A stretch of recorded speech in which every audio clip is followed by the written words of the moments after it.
Hi hello everyone. हमने कल के लेक्चर में देखा था कि मेल रिप्रोडक्टिव वर्ल क्या होता है, पोलन ग्रेन्स कैसे प्रोड्यूस होते हैं, एंथर का स्ट्रक्चर कैसे होता है। ओके, ये सारी चीजें हमने हमारे लास्ट लेक्चर में देख ली थी। अब हम इस लेक्चर में देखने वाले हैं कि फीमेल रिप्रोडक्टिव वर्ल क्या होता है, ओके, और कैसे फीमेल गैमेटोफाइट प्रोड्यूस होते हैं। ओके, सो यहाँ पे मेरा कुछ ब्रीफ इंट्रोडक्शन है। ओके, सो अब हम स्टार्ट करते हैं हमारा आज का topic.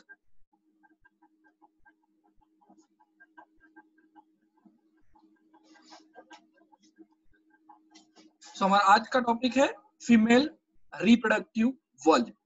So the female reproductive whorl of the flower is called as gynoecium. उसे हम क्या बोलेंगे? गाइनोशियम, जो फीमेल रिप्रोडक्टिव वर्ल है फ्लावर में। The free unit of gynoecium, gynoecium के जो फ्री यूनिट रहेंगे उसे हम बोलते हैं पिस्टिल। ओके, या the individual member of gynoecium is called as carpel. Okay, जो इंडिविजुअल मेंबर रहेंगे गाइनोशियम के, गाइनोशियम मतलब क्या कि बहुत सारे कार्पेल्स एक साथ आएंगे और वो गाइनोशियम फॉर्म करेंगे। Okay, so the individual member of gynoecium is called as carpel, उसे हम बोलेंगे कार्पेल। जो पिस्टिल है, जो कार्पेल है, दे मे बी सिंपल और कंपाउंड, या तो वो सिंपल हो सकते हैं या तो फिर वो कंपाउंड हो सकते हैं। The simple pistil always monocarpellary. Simple pistil का मीनिंग क्या है यहाँ पे? They are monocarpellary. Mono means what? Single. Mono का मीनिंग क्या होगा? सिंगल। Carpellary, carpels. सिर्फ इस गाइनोशियम में एक ही कार्पेल प्रेजेंट रहेगा, एक ही कार्पेल प्रेजेंट रहेगा, सो उसे हम बोलते हैं मोनो कार्पेलरी कंडीशंस। ऐसे हमें किस प्लांट्स में देखने को मिलेगा? फॉर एग्जांपल हम पी में देख सकते हैं, फॉर एग्जांपल हम बीन में देख सकते हैं, या तो फिर हमें ये गोल्ड मोहर प्लांट में भी देखने को मिलेगा। ओके, इन मोनोकार्पेलरी और simple pistil the ovary is single chamber. Okay, monocarpellary या सिंपल पिस्टिल में क्या रहेगा? Ovary is a single chamber. The compound, अगर हम कंपाउंड पिस्टिल की बात करें तो उसे हम बोलेंगे पॉलीकार्पेलरी। उसमें कंडीशन कैसे रहेगी? पॉलीकार्पेलरी। कंपाउंड, इसका मीनिंग क्या होगा? Polycarpellary. Poly means many, okay, more than one. Okay, दो हो गए या बहुत सारे हो सकते हैं कार्पेल, सो उसे हम पॉलीकार्पेलरी कह सकते हैं। ओके, अब ये पॉलीकार्पेलरी जो है वो दो कंडीशंस में हमें देखने को मिल सकती है। एक तो एपोकार्पस कंडीशन देखने को मिल सकती है, या तो फिर हम सिनकार्पस कंडीशन ऑब्जर्व कर सकते हैं। देखो एपोकार्पस क्या होगा? So in this condition there are many carpels. Carpels तो बहुत होंगे क्योंकि ये पॉलीकार्पेलरी कंडीशन है, but they are all free. कैसे रहेंगे? दे ऑल आर फ्री, सब फ्री रहेंगे कार्पेल्स। एंड ईच कार्पेल, हर एक carpel forms a separate ovary. Separate ovary form करेगा हर एक कार्पेल। ओके, फ्री तो होंगे ही, उसके साथ वो हर एक कार्पेल क्या करेगा? एक अपनी खुद की ओवरी फॉर्म करेगा। Okay, for example rose, lotus, strawberry, इनमें हमें एपोकार्पस कंडीशंस देखने को मिल सकती है। Okay, then syncarpous. Okay, syncarpous condition. Okay, so this carpous words related to the carpel. Okay, अब ये सिनकार्पस का मीनिंग क्या होगा? सिन मतलब एक साथ जुड़े रहना, ओके, फ्यूज रहना, ये कंडीशंस इनमें हमें देखने को मिल सकती है। So there are maybe two और मोर कार्पेल्स, या तो दो कार्पेल्स हो सकते हैं या तो उससे ज्यादा हो सकते हैं, but they are always more or less fused. वो क्या हो सकते हैं? They are fused. Okay, they are more or less fused with one another. एक के साथ एक वो ऐसे फ्यूज रह सकते हैं, and to form a single ovary. और फॉर्म क्या करेंगे? सिर्फ सिंगल ओवरी फॉर्म करेंगे, मतलब बहुत सारे कार्पेल्स एक साथ जुड़ जाएंगे और उससे सिंगल ओवरी फॉर्म करेंगे, एक ही ओवरी फॉर्म होगी उनमें, उसे हम बोलेंगे सिन कार्पस कंडीशन, उसे हम बोलेंगे syncarpous condition. For example mustard, lady fingers, okay.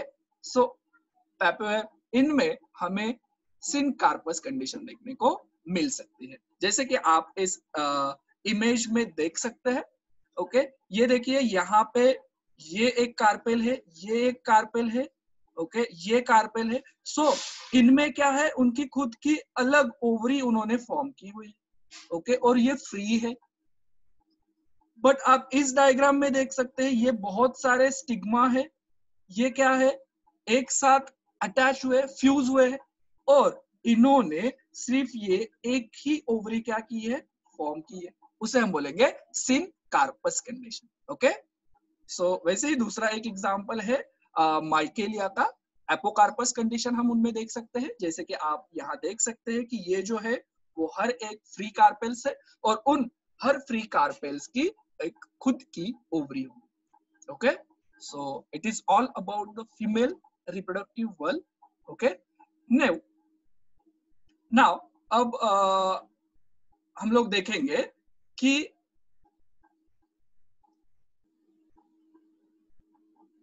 Ovules क्या होता है, ओविल का स्ट्रक्चर क्या होता है, और उनमें कौन से पार्ट्स होते हैं, ओविल के बारे में हम लोग देखेंगे. सो आप यहाँ पे देख रहे हैं ये ओविल का स्ट्रक्चर है. ओके, सो यहाँ पे देखो मैंने एक सेंटेंस लिखा हुआ है जो बहुत इंपॉर्टेंट है. In angiosperm ovule found is anatropous and bitegmic. Mostly अगर हम एंजियोस्पर्म में बात करें और ओविल देख ले तो उसमें ओविल कैसा रहेगा, anatropous and bitegmic. Okay, anatropous ovule और बाइटेग्मिक. एनाट्रोपस ओविल का मीनिंग क्या होता है, देखो कि एक एंड पे ऐसे माइक्रोपाइल ओपनिंग रहेगी और उसके अपोजिट ये चैलेंज है. ओके, सो ये अलग अलग अपोजिट साइड में, उसे हम बोलते हैं एनाट्रोपस कंडीशन.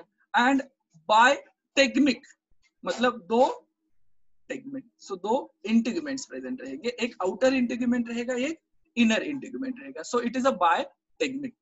सो अब कौन से पार्ट्स हमें देखने को मिलते हैं ओविल में, तो पहला जो है फिनिकल. ओके, अब ये फिनिकल क्या होता है, a finicle it helps in the attachment of ovule with the placenta. ओविल को प्लासेंटा के साथ क्या करेगा, वो अटैच करेगा, वो जो रहेगा पार्ट, उस पार्ट को हम बोलेंगे फिनिकल. ओके, सो आप यहाँ पे डायग्राम में देख सकते हैं. ओके, सो ये पार्ट, ओके, ये वाला पार्ट क्या रहेगा आपका, फिनिकल. ये क्या कर रहा है, ये ओविल को प्लासेंटा के साथ अटैच कर रहा है, प्लासेंटा के साथ अटैच कर रहा है. और ovule is attach to the ovary, ovule ovary के साथ भी अटैच होगा with the help of placenta. Okay, ovule attached with ovary with the help of placenta. Okay, और ओविल को प्लासेंटा के साथ अटैच कौन करेगा, funicle is a structure which attach the ovule with placenta. Clear है. Second है hilum. Okay, so the body of ovules fuse with funicle and the point of attachment is called as hilum.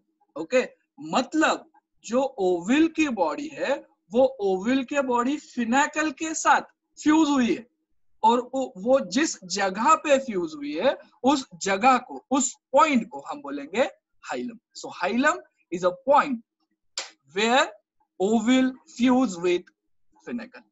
Okay, clear है. So then next है nucellus. Next है nucellus. So ये structure आप लोग देख रहे हैं यहाँ पे पूरा, इसे हम बोलेंगे nucellus. Nucellus provides nourishment to the developing embryo. Nucellus का काम क्या है, basically they provides the nourishment to the developing embryo. जो एम्ब्रियो डेवलप होगा उसे नरिशमेंट प्रोवाइड करने का काम न्यूसेलस करेगा. Sometimes the nucellus is less किसी ओवल में हम देख सकते हैं कि न्यूसेलस बहुत कम अमाउंट में होगा, ओके, लेस अमाउंट में होगा, उस न्यूसेलस को हम टेन्यूसेलेट बोलेंगे, ओके, उसे हम बोलेंगे टेन्यूसेलेट, ओके, जिसमें कि बहुत कम अमाउंट में न्यूसेलस रहेगा।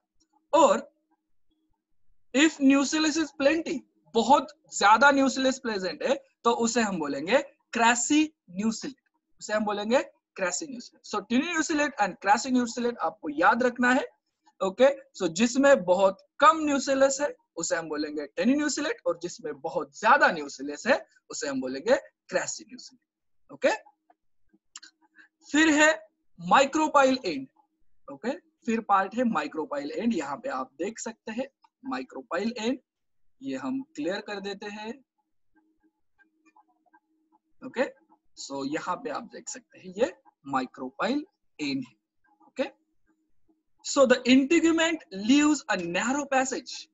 ये जो इंटीग्यूमेंट है देखो बेटा, यहां से आया है, यहाँ की तरफ से आया हुआ है, ओके, ये दोनों तरह से आया हुआ है, बट यहाँ पे ये इंटीग्यूमेंट ने क्या किया है, ये नैरो स्पेस लीव किए, छोड़ दी है, ओके। उस जगह को हम बोलेंगे माइक्रोपाइल एंड, ओके, उस जगह को हम बोलेंगे माइक्रोपाइल एंड, जहां पे इंटीग्यूमेंट अटैच नहीं है एक दूसरे के साथ, ओके, नैरो पैसेज है वहां पे, उसे हम बोलेंगे माइक्रोपाइल एंड, ओके। और ये क्यों जरूरी है माइक्रोपाइल एंड, इस माइक्रोपाइल एंड से ही पोलन ट्यूब क्या करेगी, एंटर करेगी, ओके, एंड्यू एम्ब्रियो सैक, एम्ब्रियो सैक में पोलन ट्यूब एंटर करेगी through the micropyle end, okay. So इसके लिए माइक्रोपाइल एंड जरूरी है ओवल में। Then chalazal end, okay, but ये नॉट नेसेसरी कि पोलन ट्यूब जो है वो माइक्रोपाइल एंड से ही एंटर करे, ओके, वो दूसरे जगह से भी एंटर कर सकती है, जैसे चैलेजा है, ओके, चैलेजल एंड से कर सकती है या इंटीग्यूमेंट से कर सकती है, ओके। सो नॉट नेसेसरी कि माइक्रोपाइल एंड से ही करे, but most of the cases में हमें देखने को मिलता है कि pollen tubes enters through the micropyle and, clear है। सो दूसरा है चैलेजल एंड। चैलेजा एंड क्या है, the place of origin of the integuments, okay, ये जो इंटीग्यूमेंट्स है, प्रोटेक्टिव लेयर्स जो है, इनर इंटीग्यूमेंट्स और आउटर इंटीग्यूमेंट्स, वो ओरिजिन जहां से होते हैं उसे हम चैलेजल एंड बोलते हैं, और उस ओरिजिन को हम चैलेजा बोलते हैं, ओके। एंड जो चैलेजा होता है, it lies opposite end of the micropyle, okay, micropyle and के अपोजिट पाया जाएगा।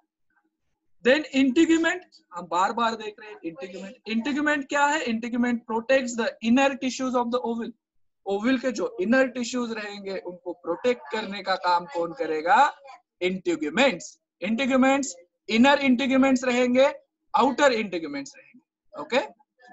फिर embryo sac, this embryo sac contains which develops into a seed,